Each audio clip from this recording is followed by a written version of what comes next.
Welcome to the Crypto Campfire.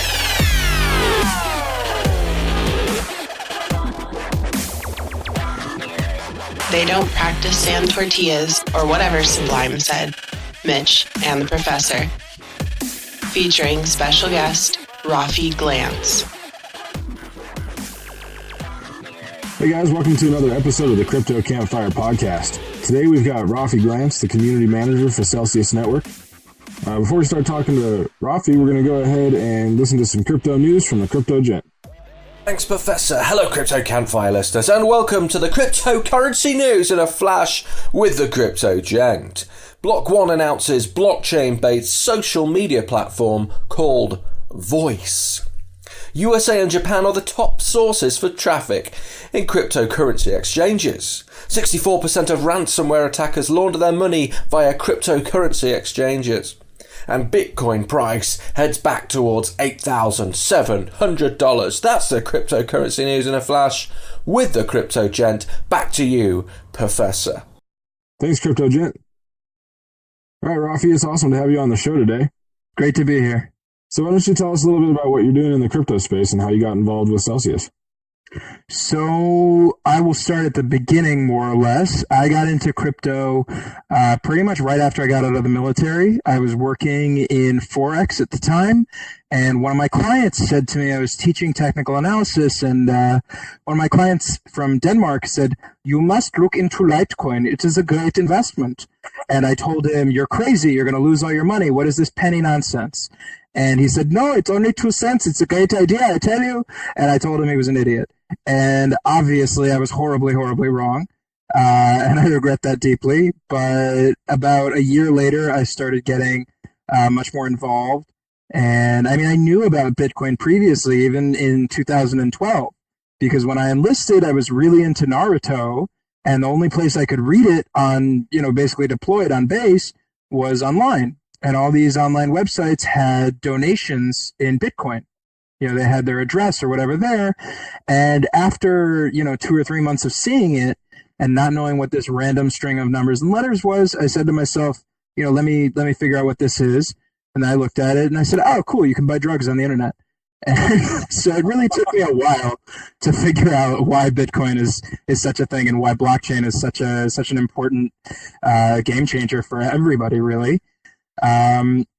That came for me in 2016. I was getting into it myself, bought some Ether, bought some other crypto, some Ripple, some XRP, I guess you'd call it.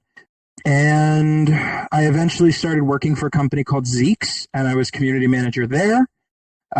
From there, I ended up being an advisor for a couple of companies. I'm still advising a couple of companies just on marketing and blockchain-related stuff. And that's pretty much it. I mean, I started working for Celsius very recently. So I am writing a book unrelated to blockchain. My great-grandfather smuggled guns and money from the U.S. to Israel in the fort to support the Haganah, which were, before we had a country here. And so I'm writing a historical fiction about that. I figured I'll take some time off in the summer. I'll be a bartender somewhere. So literally right below this office with the incredible view is a bar called Mike's Place, mostly an American bar. I go there thinking I'll have just a bartending job. And about 3 hours after the bartending interview, which of course I did get the job, an offer anyways, I saw on Facebook Celsius is looking for a community manager. And they wanted someone with experience. I thought, how many people can there be with experience as a community manager? So I sent them a message. A couple hours later, I had an interview, and 2 hours after the interview, I had a contract. Well, the contract took a couple days longer, but a written offer. So That's awesome. It turned out really great. And I have to say that ever since I've got here, it's fantastic and different in a very good way from most of the other blockchain companies I've been with or advising with. And probably the most obvious difference is the fact that it's like 60-something% female here.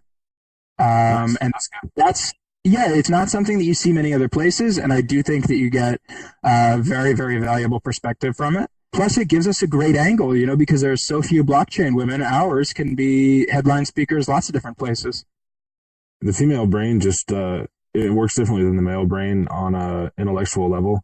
So it's nice to have that different side of intellect. It's the same kind of things, but they can see problems differently, and so No when question. solving problems, it's so great to have every angle you can get. So it's so weird to see all these little male only companies segue off. I know it's not, most of them aren't trying to specifically do that. It's just kind of naturally how it happened, but it's nice to have that type of collaboration.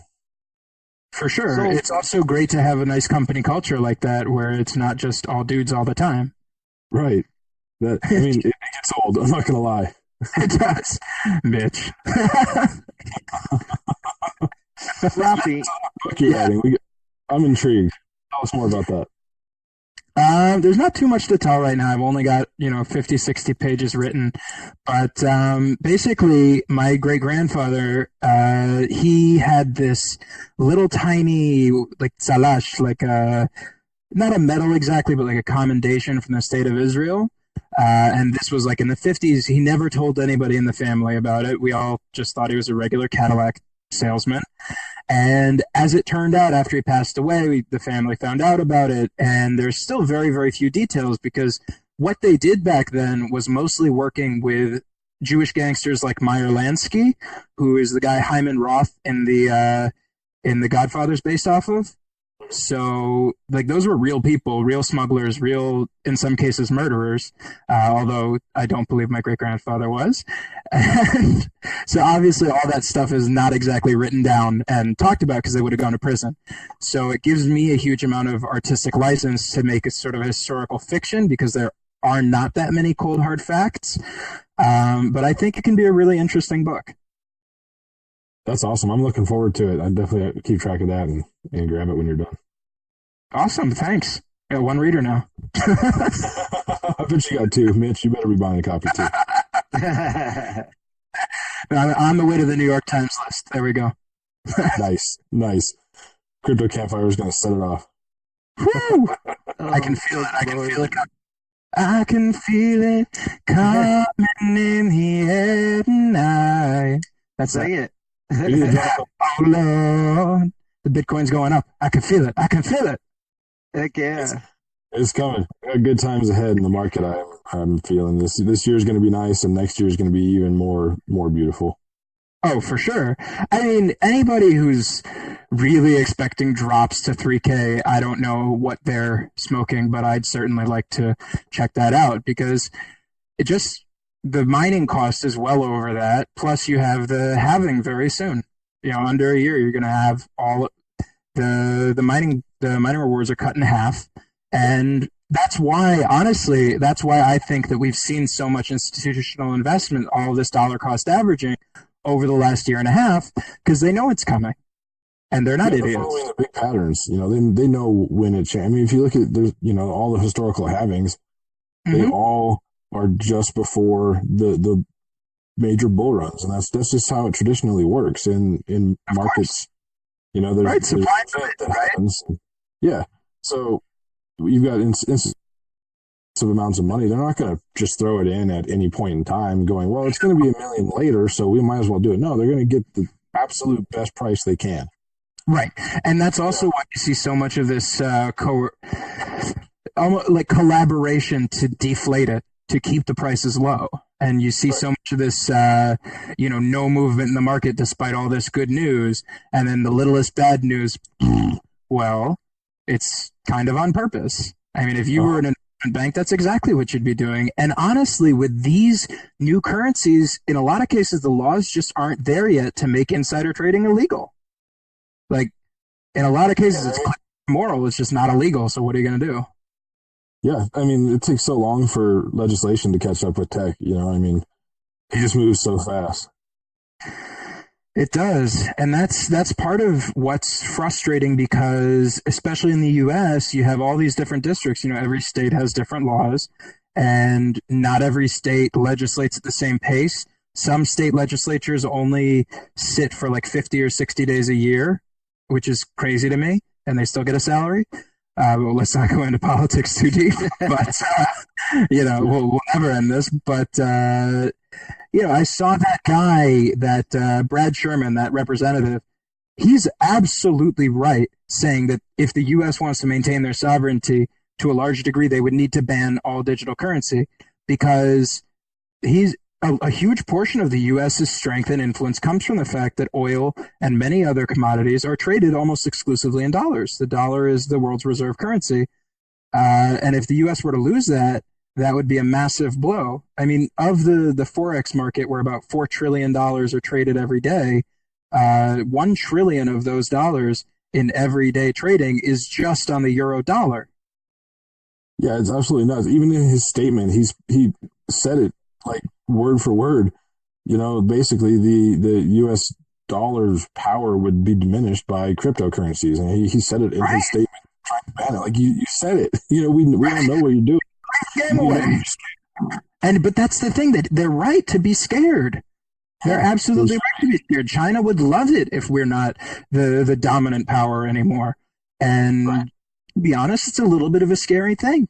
If you look at what they're doing with 5G technology, as much as I have serious problems with a lot of things that the current administration does, that in particular, I think China is causing us a lot of issues because they don't have the same laws that we do. In some ways, it's very advantageous to be totalitarian in that way because, for instance, they have huge advancements in driverless car technology. I just saw one of those viral videos of this huge, almost a city in China somewhere, where they have all these automatic trucks and cars all driving on highways with some human cars, and it looks like a normal city, but it's actually a government-run test site that costs billions of dollars.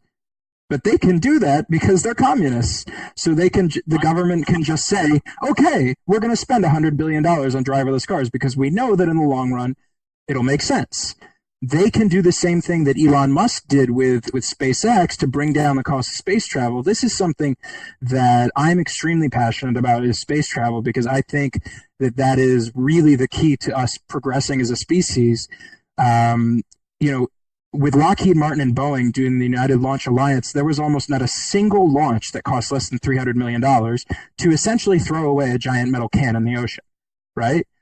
Right. It's insane. You pay $300 million. You have 50,000 Boeing and Lockheed employees working for months on this giant thing that has to be absolutely perfect and stress tested and beautiful and all this. Hundreds of $1 million, and it goes in the trash. And maybe a couple of years before that satellite will deorbit itself. Elon Musk comes around and says, hey, I actually want to make a profit doing this, and I don't want to charge the government tons of money, and I'm a business that's not subsidized at the same level. There's a misconception that SpaceX and Tesla were not subsidized. They absolutely were. But the government has made an enormous amount of money off of those subsidies because now they're genuinely profitable companies, not companies that are only profitable because of government intervention. And I think that's a very, very important distinction.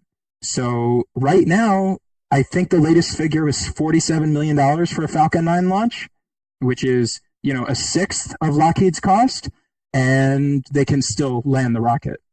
That's a big, big difference. Yeah, it's insane. Right. They're hoping to get space travel down to below $100 a pound. If you can get to low Earth orbit for less than $100 a pound, you can have real commercial space applications.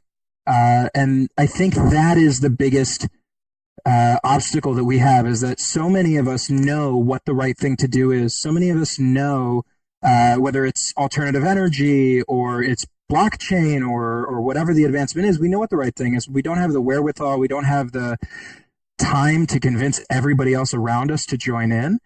That's part of the detriment of a democratic and free system, which I'm very much libertarian on that. So I would not want to force everybody, even if we know that it's a better option. At the same time, in 50 years, China could be pollution free. So That's crazy. A little bit. Absolutely crazy. So, I'm sorry. I was kind of messing around with my stuff. I kind of lost my docs and stuff on my computer. But did you go into detail about what Celsius Network does or is for maybe the listeners? I didn't catch it if you did. I did not. I was too excited about space. I'm sorry. Celsius. we have space all day. Celsius stuff. Let's go back to space.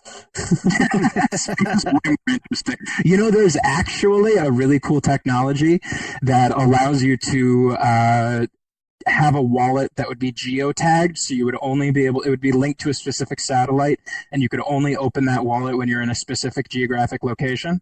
Okay. Nice. Cool. Yeah, it's an interesting extra set of security, but not really relevant to Celsius. So Celsius, and the reason I joined this company is because it is, first of all, founded by Alex Mashinsky, who has a very, very long and very healthy track record of success in tech companies.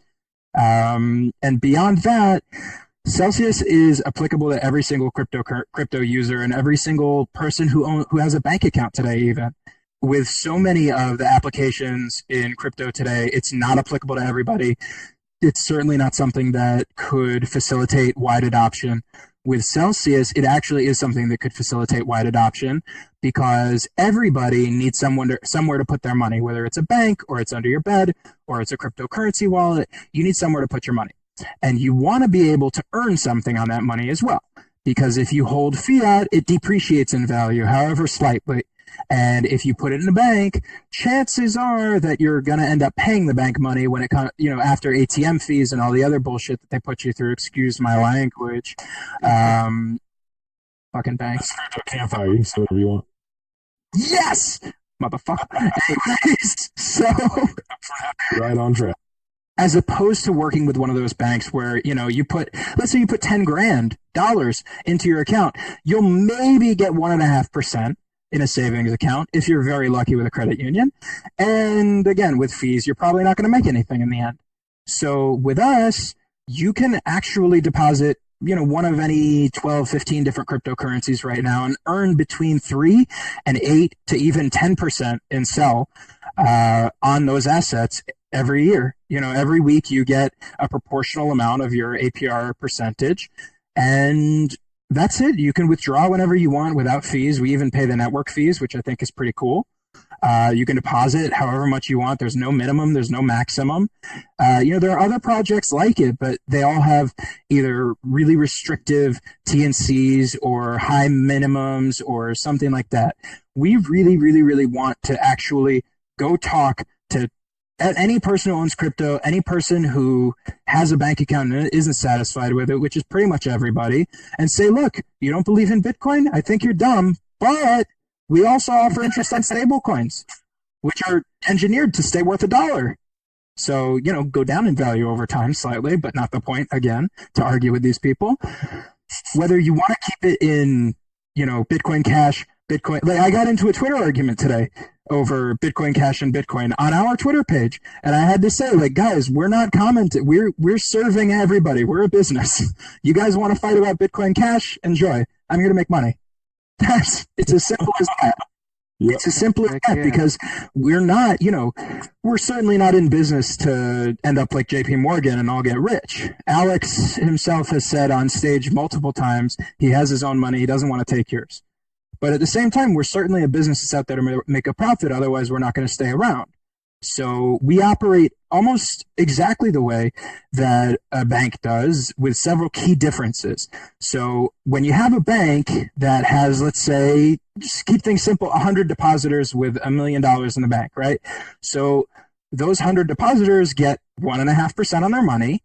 And the bank makes up to 25 or even more % on that money because they're lending it out on credit cards, they're lending it out in mortgages, they're lending it out all kinds of ways and making a return. They're also investing it, they're doing all kinds of bullshit with your money. And you and I both know that if you go to a bank and you have $20 million in that bank, you own that bank. That bank doesn't own you. It's, if you have $10,000 in the bank owns you. But if you have all the money in the bank, you own them because they know that if you want to pull it all out, they go out. True. Because your money is always deployed. So the major difference between how we operate and how a bank operates is that when a bank lends out money, it's often in a very risky way because banks have all kinds of insurance and backing, and they also know that they're too big to fail in a lot of cases because the government doesn't mind printing $5, 10, $15 trillion to bail them all out, right? Because who cares about our financial system? So what we do instead is we provide pretty much only collateralized loans, meaning if you want to take a loan for $5,000, you're going to give me $10,000 of Bitcoin. And if I have your $10,000 of Bitcoin, you have absolutely no incentive not to pay me back, right? So that's an extremely safe loan. But it also means that you have an advantage because let's say that you have $10,000 in Bitcoin. Well, you know it's probably going to be worth 30 or 40 next year, if not far more, right? So what you want to do is not pay taxes on it yet.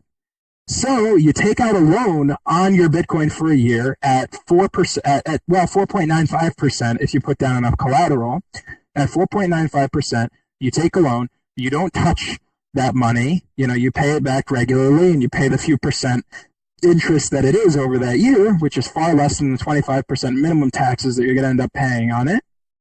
And then by the time that year is over, your money will have doubled, tripled, quadrupled, whatever you believe Bitcoin will do, and then you'll pay tax on it. So you'll be better off. That's genius. Yeah. Hey, and that's not something that we're not saying evade taxes or anything like that. What we're saying is that what I'm saying personally is I know that there are people who do that, and it is an entirely legal thing to do. We are of the opinion that everybody should pay every penny of tax that they owe. Nobody should be evading taxes. Well, it's called loopholes, right? Right, exactly. So when somebody back doors to everything. Right, when somebody gets upset at Amazon for not paying any tax, they say, look, that's their job. It's their job to not pay any tax or to pay as little tax as they can. It's our job as citizens to convince our legislators to not let them have those loopholes. Right. That's the key distinguishing point is that a business is there for no other reason than, to try to make money. In most cases, there's a few exceptions, but the goal is to make money and be profitable. And so, it's if you can find loopholes and use them, then you have to do that. I mean, that's what you have to do. The leadership if you don't, and they would be right to. Right. And that on the contrary is like you said, the legislators need to actually do what they need to do to do. And I know that's not easy. That just magically come up with these perfect tax laws because it's easier said than done. But that's it. There's that key difference is that everybody puts the blame on the company. 2%.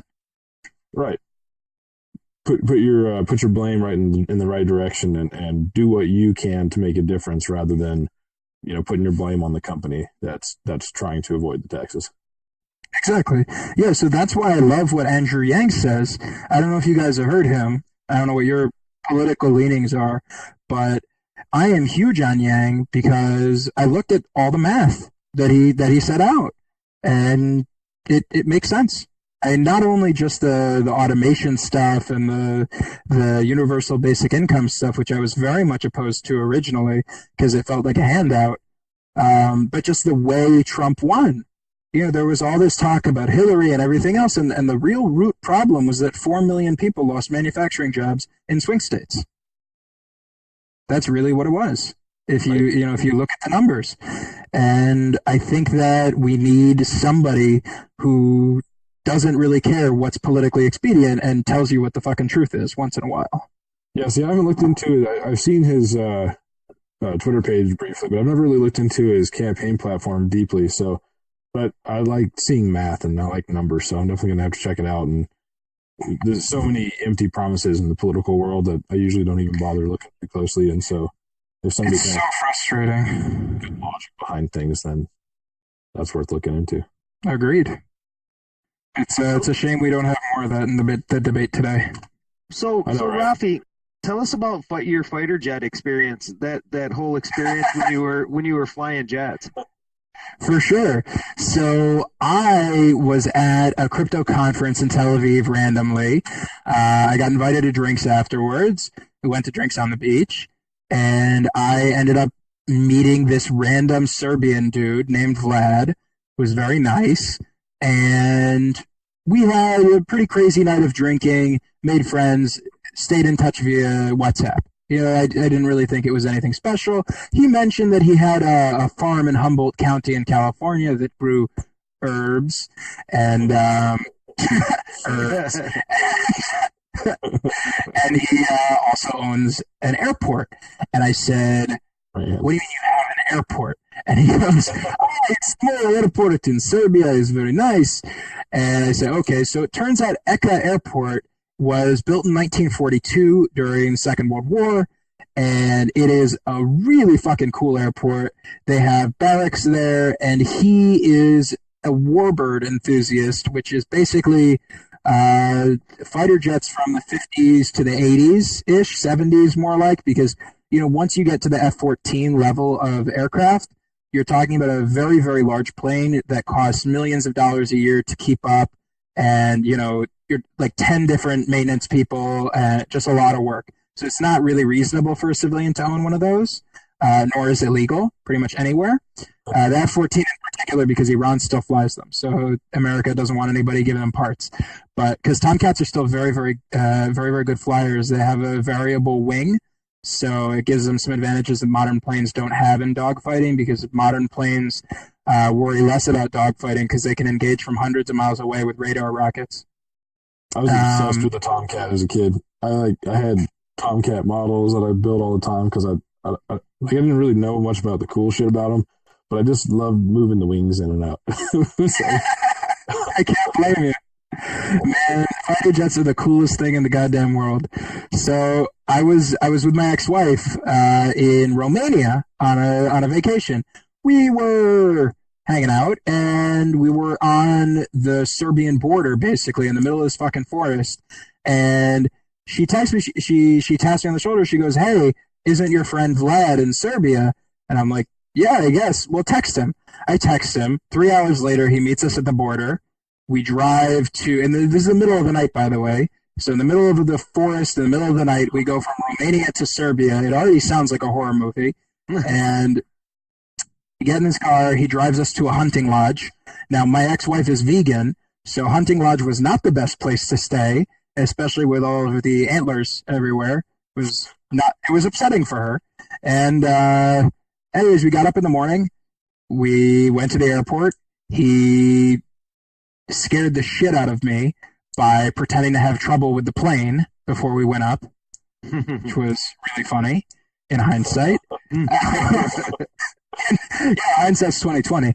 But from the second we took off, it was just vastly different. First of all, getting strapped into a jet like that is really, really worrying, and you pretty much immediately have to pee. Because like the second that you're strapped in, you realize you can't get up for a while. Now I have to pee. Plus you're scared. So one of the mechanics showed me this little lever I could pull and open like an air vent. So so you don't get overheated. And I said, "Oh, thanks. What's that thing right next to it? What's that lever?" And he goes, "That's the eject. Don't press that." Oh, okay. So for about the first 10 minutes, I was sitting there, like, really, really not unable to move, terrified, overheating and sweating my ass off and looking ridiculous on the GoPro because I'm sweating in bright red, and terrified to open the thingy because I'm not sure which one is the eject now. So like, I'm touching it very carefully, like, please open just a little bit, but then stopping because I'm like, shit, wait, what if it's the eject? I'm not sure now. And I'm sure it was marked, but like I was freaking out at the time, remember? And also it's in Serbian. So it was an interesting experience. He's an aerobatic pilot, so we did a lot of loops and barrel rolls and dives and stuff like that. I got a couple of videos of him doing ridiculous shit. And he's a guy who flies in the Nevada air races in Reno, usually, not in Vegas.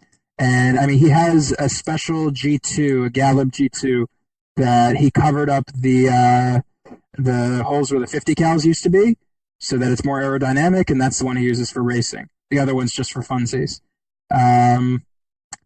Apparently, those planes are only $60,000 a pop, which is surprising to me. I would have thought they would be a lot more.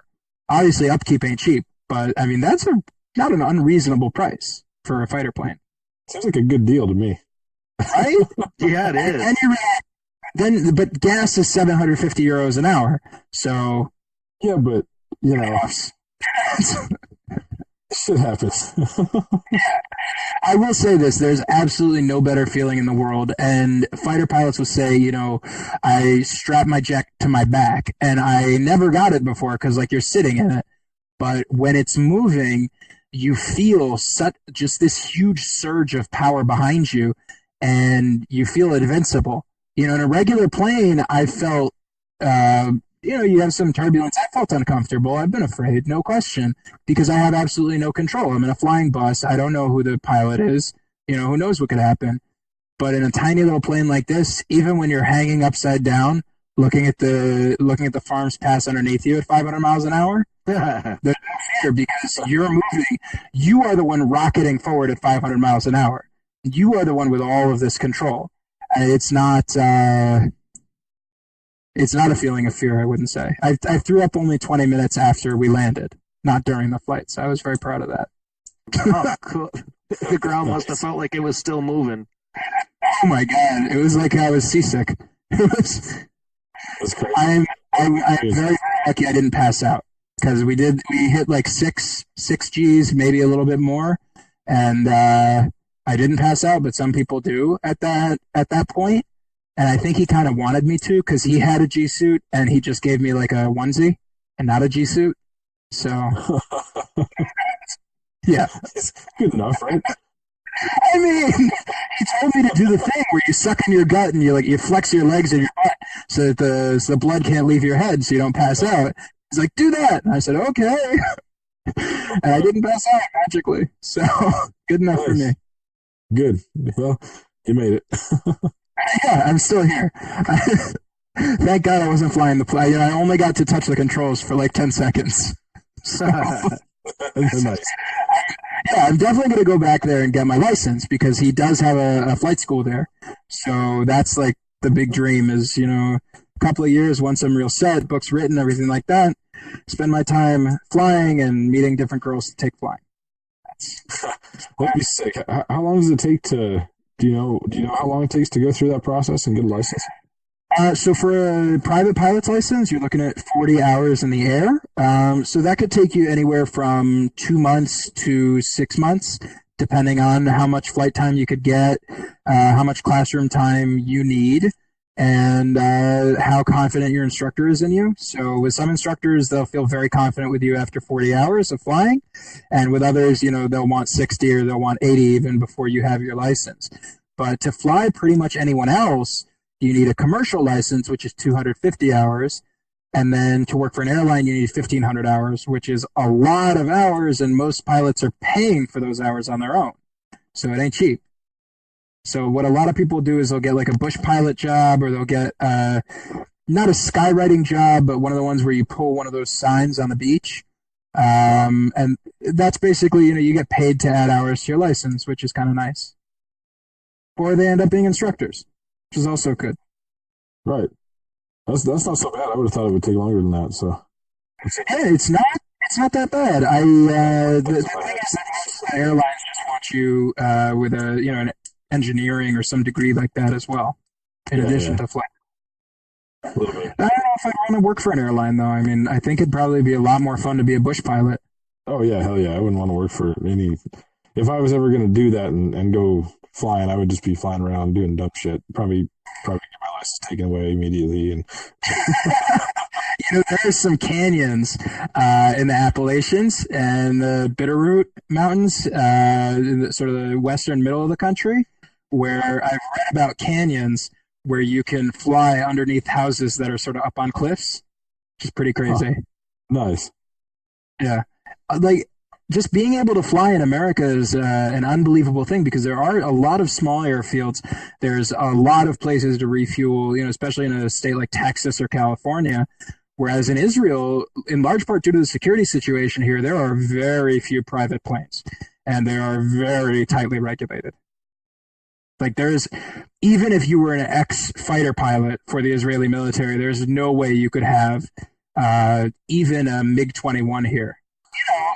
There are good reasons. I think that some of the security that you see here is excessive, but at the same time, after having lived here, going to somewhere like the Mall of America, and I look there and I'm like, what the fuck is going on? They're not checking everybody's bag. They're not. What is this? Like, somebody could just come in here with a gun, because after being in the military, you do think about that kind of stuff from time to time, and it's it's really jarring that the vast majority of places in America have absolutely no protection. So over here, where you get very used to seeing soldiers walking around with assault rifles, which I think is a silly term, but whatever. When you see soldiers walking around with M4s or M16s or Tavors or whatever, there are very, very few people here who feel uncomfortable. There are very, very few people who don't know what to do or don't like it. Pretty much everybody looks at them and says, "Oh, great, cool, they're here." That's the way it should be, I think. And I think that in America we have a huge issue with unemployed veterans. I know that there are something like 21 or 22 veterans a day commit suicide. And that is a horrifying statistic. Like, that is beyond horrifying to me. And at least part of it is because it's so hard to find a job. And we're both complaining about all these shootings and not adding additional security where it's needed.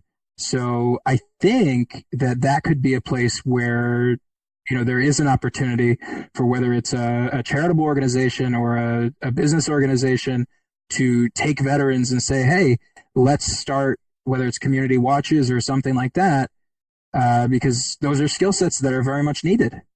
True. That's crazy. It's weird how you get into, certain situations like that where things are the actual norm in some places, and other places would consider them just out of the ordinary and outlandish and, stuff like that. I agree with the veteran thing and the lack of employment. I think, the biggest thing us veterans have to contend with is PTSD. And for us to keep that out of our thought process, I think the mindset has to be keep occupied, keep them occupied in something constructive, keep them occupied in something positive, something where they're feeling important again and focused. And I think that would maybe help. I'm not a psychologist, so I don't know, but I know for myself from yourself, and I can tell you from personal experience with it as well, unfortunately, that it absolutely does have to be something that you feel good about doing and you feel like you're contributing, and it's not just money and it's not just a job. Because prior to that, you were doing something where, your best friends' lives depended on you, or your country, you were doing something that meant something. And going from that to college with a bunch of dumbasses who never had any responsibility in their fucking lives, or going from that to McDonald's, it's not going to be a good transition. Right. Exactly. Got some crazy stories already, but have we gotten crazier that we haven't heard about? Or what do you got for us there? Craziest or dumbest? Well, so dumbest might be more accurate. Dumbest would be, I quite literally busted my ass for my country. So what happened was, I was at a riot, which happened fairly frequently, pretty much every Friday. It's like a really set thing. I can tell you more about it. It's hilarious. They have a whole schedule for the riots. We have lunch break. It's all this. It's ridiculous because it's such a regular thing. But we have a pretty standard, way to handle the riots. We shoot tear gas. They throw shit at us. They throw flaming bottles of alcohol or gasoline. We take out the shields. We shoot rubber bullets, blah, blah, blah, blah, blah. It's really frustrating because it's the same shit every week. So I had kind of gotten tired of it, and I was feeling like a superhero because I had this big-ass plastic shield that's clear, so it's like for riots. And, you feel like Superman because you're smacking rocks out of the sky and you're standing there with an M4. It's awesome. So I turned around to grab a stun grenade and I felt, boom, rock right in the back and, like right on the tailbone. And it's not like you can just stop the riot and be like, hey, I'm hurt. So I just kept going, what are you going to do? I get back in the vehicle for lunch and I am having trouble sitting. Then I get back to base after a very, very bumpy ride. Female doctor has to look at my butt and tell me that she thinks I have a fracture. I spent maybe 4 hours at this small medical center in the middle of nowhere getting evaluated, and then got 4 days off. So all in all, not the best decision I ever made. So the moral of the story is never turn your back on somebody. The moral of the story is people are throwing flaming bottles and rocks at you. Don't turn around. Right. Good point. Good learning curve. Yes. I didn't make that mistake twice, I will say that. Well, that's good for you. What other dumb shit did I do? Oh, I touched a fence that said it was electric once to see if it was electric. It was not, thank God. It's like getting your little cousin to pee on an electric fence, and as it comes around, all of a sudden you get zapped. Oh, that's funny. So, Yeah. Okay, so Rafi, what's your when it comes to crypto? What is your favorite sleeper token? Sleeper token, I would probably say sell at this point, because I recently found them. So for me, I have seen a lot of stuff just from the company comparing it to the Binance coin model, in that it's based off of the profits of the business in large part, as opposed to just the movement of Bitcoin and similar currencies. So, the more people are investing with Celsius, not so much investing, but depositing with Celsius or something like that. Yeah, man, I don't do so much trading anymore on sleepers, just because I was a big trader. I was, in Forex, all this stuff, but now I'm much more HODL gang. As far as sleeper, Celsius, definitely, for sure. The business model is built so that the more people actually use Celsius and are earning interest, the more Cell will be worth in theory, and the more demand there will be for it. I don't know, sleepers. I think there are some interesting movers. I am still really interested by, I think it's something with Ethereum. I can't remember the name of it, but it's sort of like Wix for smart contracts, and it's supposed to make anybody able to create a smart contract on Ethereum without having to know how to code. And I think that's a great idea. I have not looked into that company for like a year, so I couldn't tell you if they even exist anymore. But the idea is a great idea. Yeah, awesome. I gotta check them out. I mean, that would be that's the thing that people are having trouble with dApps is, a lot of people haven't, written smart contracts or even interacted with them before. And so there's needs to be some sort of a tool like that for the people who maybe aren't the most technical, kind of start interacting with these, instead of just developers. So, right. I mean, Wix changed the internet. Yeah. So I think hopefully we'll see something similar with that, or with another company that does the same thing. And Binance Coin, I have to say, because I was very, very lucky to join Binance pretty much just when it started, because at that time I was in Forex and I was teaching all of my employees about Bitcoin and about crypto. So I said, Binance is this great new exchange, set up an account, bought some BNB for actual exchange purposes, back when it was $2. And I still have it, thank God. Nice. So nice. I'm thrilled with how that went. So I got to ask you, if you were a ghost and could possess people, what would you make them do? Depends on who I possess. Just people in general? If I could possess people in general, I would most likely change how they vote, and not take all of their money, but I think the biggest thing that I would change, if I really had the power to change how people behaved, it wouldn't be a specific thing. If it was at all possible, I would try to just give them logic. There are so many people who lack basic logic and common sense, and I feel like we would have a much, much better world and a far larger Bitcoin community if there were more people with that common sense. Now, tying into that answer right there, what is your most fun account you follow on Twitter? The most fun account I follow on Twitter? Yes. It's either Elon Musk or it's one of you guys. Because I will say, course. I mean, I'm on your show, but I will say I enjoy Mitch's videos, and I love the fact that Elon Musk made a flamethrower and sold it to raise money. I think that's pretty cool. That's cool. That's like, I think that he is, I spoke about SpaceX a little bit earlier. He's really a huge idol of mine, because one thing that was always sort of big for me was financial security. I'm somebody who plans everything out very, very carefully. And like, I check things 3 times and then I go do them. And almost like Jared Kushner, just kidding. So when I was looking at different cryptocurrencies and stuff, I was always trying to be very, very cautious, Right. Sorry, I lost my train of thought, guys. What was I saying? That's okay.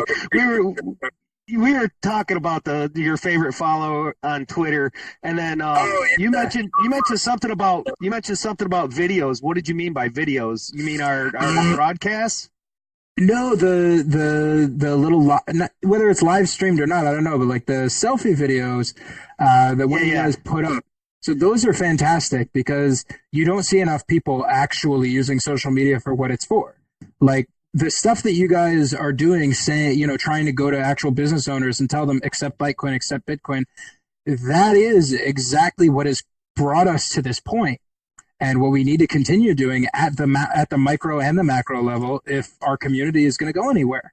I could never tell if it was something that people viewed as a good thing or a bad thing. I never really got any huge response from it in one fashion or another. So it's good to hear because we need to know, or I need to know, is this what people want to see?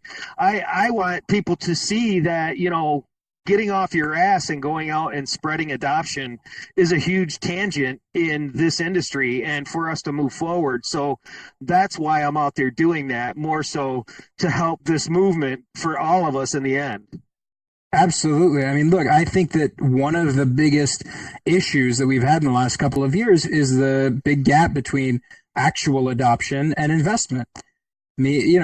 How much can we really have all of these institutions and everybody else investing in cryptocurrency or mostly in Bitcoin, really, when we have no users, when we have no adoption? I don't want it to end up like 2017 again if it spikes to 100,000 and then drops down to 10 again. Right. That's the last thing we want. I would much rather see, 20,000 the end of this year and then even 30 the end of next year. I'd rather see steady growth that makes sense with actual users than anything else. And I think when you look at EOS, for instance, my job before this, I was head of business development at a payments company. We were working out sort of new blockchain-based payment systems in Europe, and there just aren't good options. With any transferring system that you're working with, it's taking way too long. It's costing way too much money. But people still don't want to adopt blockchain yet because they don't understand it. They don't trust it. And we need more people to go out and try and tell them what it is. Right. What it is. There is that misconception that everybody has is you mention it and it's like you can see the doors in their eyes close, right? Right. And it's a scam. I'm going to buy hair. And they roll back into their head and they go, okay, yeah, here we go. And they don't really fully hear you out. They observe you talking, but they don't hear you out because of all the negativity they've heard on the news. And the news or he's busy that day or right. The news only tells them what the news wants them to hear, all the hype and the negative and, nothing. How often I cannot recall ever hearing about using Bitcoin or Litecoin or XRP as a purchasing agent on the news ever since I've been in crypto. I don't believe I've ever heard it. I've always heard about how volatile it is and how much money this guy made off of getting into crypto and how much, how fast, how big of a bubble it's going to be when it bursts. I've never heard about transaction speeds on the news. I've never heard about how cheap it is to transfer millions of dollars instantaneously within a matter of minutes. With that one specifically, Ashton Kutcher was on Ellen with XRP and he moved a couple $1 million in 10 seconds live on TV to show people it could be done. But that was a giant charity by a giant celebrity. And the focus was not cryptocurrency or blockchain or how great XRP is or how fast you can transfer money. It was how much money he gave. Right. It's not any. So I agree with you. We're seeing the wrong kind of coverage, and it's people like us who have to go out there and actually get normal people to adopt this, because we're in the same situation at Celsius. The fact is, there are not millions of people in crypto who are going to be our customers. It's just not. There aren't. They don't exist. So instead, we are going for regular people, not necessarily regular people, but whether it's people in the tech industry or it's people in finance or whoever it is, there is no real obstacle today. There's nobody who's going to, stop you from buying Bitcoin anymore. The only obstacle, Rafi, the only obstacle out there is yourself. Right. That's the only real obstacle that any individual has to overcome to be able to better themselves in any way, shape, or form, is to overcome themselves, right? So, ain't that the truth? That being said, brother, we definitely want to have you back on again. There's so many more stories we could hear. It's been awesome having you on the show. It's been awesome being here, guys. Thanks so much.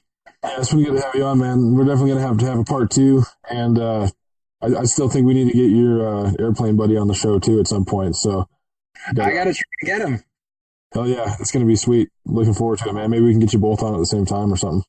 And I'm looking forward to talking to you more on Twitter and talking to you more maybe on the side, DMs, whatever.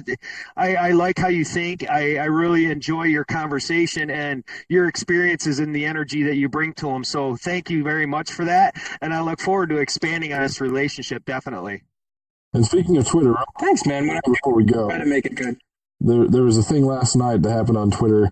At Red Cat Life had started a thread about asking normies, quote unquote, if they own Bitcoin. And I think that's something that you should try. And basically, we just went out and found some random people on trending hashtags that had nothing to do with crypto, and just some hashtag, do you own Bitcoin?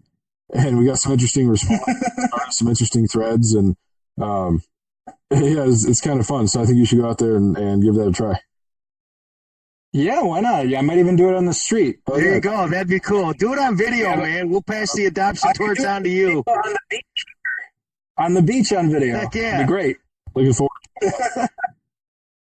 Hell yeah. So we'll definitely share that with you on special. Sounds good, man. Have a good afternoon, sir. All right. Take care. Good night, man. You too. Take care. Bye-bye. I'm so glad we had Rafi on the show. He's such a cool guy. He's got so many crazy stories, and he's fun, man.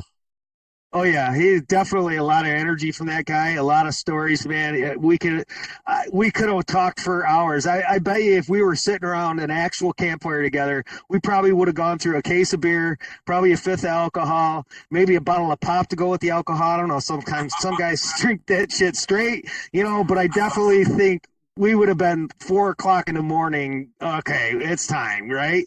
We could have easily talked that long with that guy. 100%.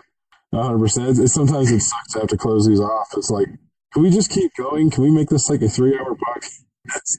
Well, right. And that's a question that we haven't got any feedback. I've never seen feedback saying, hey, they're too long. Hey, they're too short. Hey, they're just right. So just me, myself, listening to it, breaking it up into maybe 2 segments. I like to keep them right around an hour. What do you think? Yeah, I think that's probably good. I think half hour to an hour is probably pretty sufficient for podcasts. So we'll try to stick them around there. But, some days we could go for hours, but we can do multiple part series or something like that. So we're back on again. So no worries there. We'll get some more stories out of them. Well, it sounds like you were sitting around the campfire last night till about 2, 3 in the morning. So, yeah, you sound pretty wore out there, bud. There was no real campfire, but, yeah, it was a long night. All right, guys, thank you for joining us today. It's been awesome. We really enjoyed having Rafi on the show. And guys, like I say it every time, I'll continue to say it. We do this for you. We hope you're enjoying it. We love to be able to feed our energy to you guys and just see the feedback where you're gobbling it up. It feels really good, and it's nice to see people enthused other than a chart, getting your head out of the chart and getting your mind into something else for a short period of time, realizing that there's more out there than just the type on CT and just the screen in front of you, right? So again, we appreciate you listening to the podcast. Your feedback is always important to us. Guys, have a great weekend. Oh, yeah. So make sure you get out there and you find normies on Twitter and ask them #do you own Bitcoin, or do what Rafi's going to do and go out and get it on video on the street and just ask people if they own Bitcoin and just see what you come up with. Just spread it out there. Heck yeah, and I'm planning on doing some more. If you guys like the broadcasts that I do, sweet, I'll be able to judge them by how many views they get, so I'll keep doing those. I like doing them. I don't mind it, and I want to keep pounding the pavement. I'm all fired up still. We're going to do this. You guys have a great afternoon. We'll talk to you soon. Catch y'all later. Peace.